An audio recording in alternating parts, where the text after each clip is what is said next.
नमस्कार शेतकरी मित्रांनो. बघा आता आपण आता रब्बीचा सर्वच शेतकऱ्यांनी काय केलेलं आहे, ई पीक विमा भरलेला आहे. आणि मग पीक विमा भरल्यामुळं आता ती जवळपास 15 तारीख शेवट आहे ना पीक विम्याची. ते अंतिम आलेली आहे, शेवट आलेली आहे.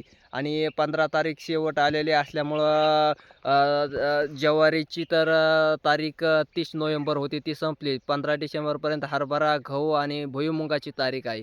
त्यानंतर 15ला काय होणार आहे, हरभरा आणि गहू हे जे पीक विमा उतरवण्याची तारीख आहे ती संपणार आहे.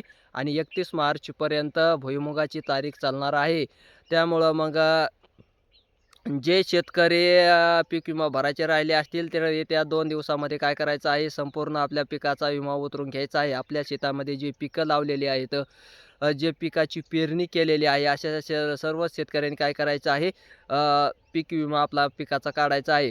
त्यानंतर आता पीक विमा आपण काढला. आता पीक विमा काढल्यानंतर शेतामध्ये आपल्याला काय करावं लागत होते, पहिल्यासारखंच अतिवृष्टी नुकसान भरपाई मिळवण्यासाठी, त्यानंतर पीक विमा मिळवण्यासाठी वेगवेगळे शासन स्तरावर काय केले होते, त्यांनी नियम लावले होते, म्हणजे ते ई पीक पाणीचे. मग आता काय झालेले आहे, 10 डिसेंबरपासून ई पीक पाणीला सुरुवात झालेली आहे. ज्या शेतकऱ्याने आपला ज्वारी म्हणा, गहू म्हणा, हरभरा म्हणा, त्याच्यानंतर भुईमूग म्हणा, हे असे जे पिकचे पीक विमा काय केलेले आहेत, उतरवलेले आहेत. त्या शेतकऱ्याने तात्काळ आपल्या मोबाईलमध्ये डी-सी-एस हे करायचं आहे, ॲप्स घ्यायचं आहे. म्हणजे ई पीक पाणीचं ॲप्स काय करायचं आहे, इन्स्टॉल करायचं आहे. आणि शेतकरी स्तरावर त्याची 10 डिसेंबर ते 25 जानेवारीपर्यंत मुदत आहे काय करायचं, ई पीक पाणी करण्याची.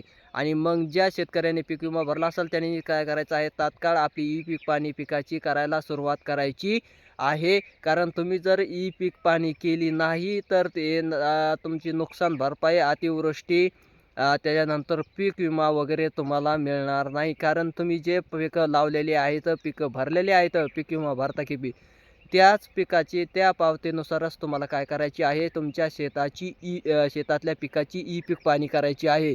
आणि त्यामुळं मग लवकरात लवकर काय करायचं आहे, ई पीक पाणीची प्रक्रिया तुम्ही पूर्ण करून घ्या.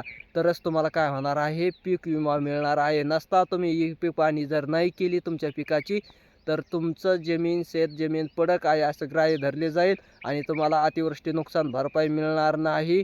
आणि पीक विम्यापासून सुद्धा तुम्ही काय करू शकतात, वंचित राहू शकतात. पीक विमा जरी भरलेला असला तरी ई पीक पाणी करणं गरजेचं आहे असं शासनाने सांगितलेलं आहे. नसता मग तुम्हाला पीक विम्यापासून वंचित राहावं लागणार आहे. मग तात्काळ शेतकऱ्यांनी लवकरात लवकर आपल्या मोबाईलमधून काय करता येते, ते ई पीक पाणी करता येते. तर ज्या शेतकऱ्यांना अँड्रॉइड मोबाईल आहे त्या शेतकऱ्यांनी काय करायचं आहे, तात्काळ लवकरात लवकर आपली ई पीक पाणी करून घ्यायची आहे.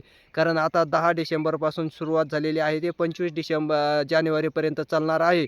आणि सोपी पद्धत आहे, ती काय जास्तीचं काय नाही. इथून पाठीमागं तुम्ही बऱ्याच वेळेस ही पीक पाणीची प्रक्रिया पूर्ण केलेली असल्याने ह्या वेळेसही तशीच रब्बीची पीक पाणी करायची आहे.